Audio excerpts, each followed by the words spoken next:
What's going on, guys? It's Jack. Today's video is going to be the new Sony A6500. I've always thought the A6000 line from Sony has been an interesting type of camera. It's kind of a hybrid between a bunch of different models. It's a mirrorless APS-C camera in a compact body. What's really cool is they found a good balance between photo and video capabilities. They include a battery with it, a charging brick, a strap for the camera, and then a cable which is just a USB cable which charges the camera. The all magnesium body and just overall build quality of the camera was really a selling point for me because if you're going to spend this kind of money, you want something that's going to be durable and can withstand the test of time. They've also included some weather sealing and dust resistance, which really makes this camera a good choice if you're going to be traveling or using it a lot outdoors. The screen articulates up and down. It's useful if you're trying to take shots that are below you or above you, but it would be nice if the screen would flip out and you could use it from the front. The A6500 has an APS-C sensor, so it's not full frame, but I don't think that's necessarily a bad thing. It's compatible with any of the Sony E or EF mount lenses. You can also add an adapter to the camera, like for example a Metabones adapter, which would allow you to use Canon and other brand lenses with it. A cool thing about this camera is that it can shoot 1080p 120 frames per second, which is really nice if you want to get smooth slow motion shots. It also has standard 4K 24 and 30 frames per second, but I really like the 120 frames functionality because that allows you to get those really nice slow motion shots if you're using it for vlogging or like a travel video. As far as outputs on the camera, you get a micro USB and HDMI out, and then you also get a microphone port. As far as new features on the A6500, one of the probably the most talked about is the new touchscreen.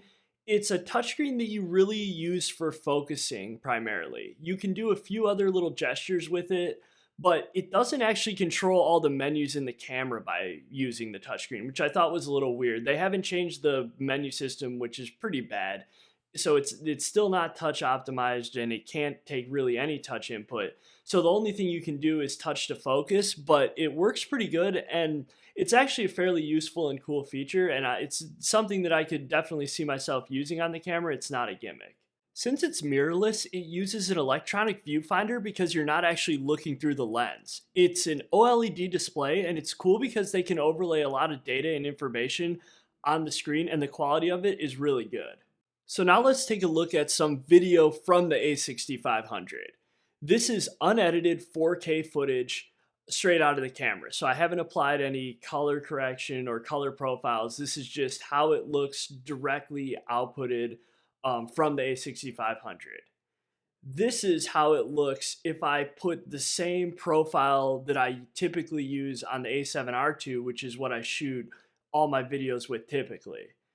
I need to do a little bit of work with the color profile to get it to look a little better, but I think the colors straight out of the camera were actually really impressive to me.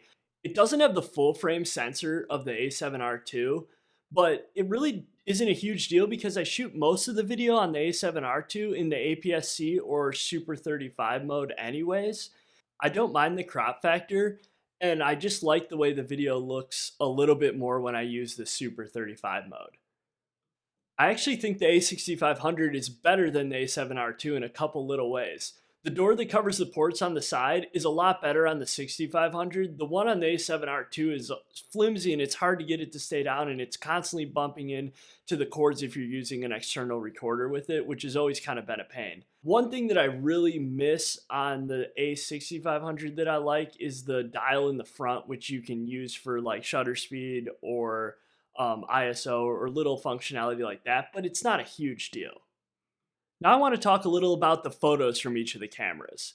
So here's a photo from the A7RII. Now it's a full frame camera, so you're going to see more in the image than you will with the APS-C camera just because of the crop. So here's the A6500 with the same lens. And the photo looks really good. It's actually, like I've said multiple times, but I was really impressed with the camera and how the pictures look. I'm even more impressed when you use the crop mode on the A7RII. The pictures look almost identical.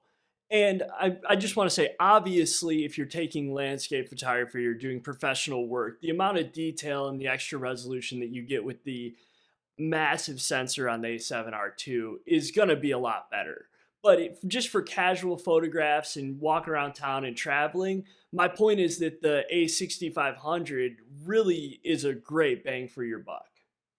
I think they've really found a nice balance between photo quality, video capabilities, the size of the camera, and then price. It's for under $2,000, you can get this camera and a lens. And although that's not cheap by any means, it is a good price compared to a lot of the other cameras on the market and looking at the functionality that this camera has. So I think if you're looking for a great all around camera, the A6500, you can't really go wrong. I hope you liked the video. I do a new review every week. As always, thanks for watching and see you next time.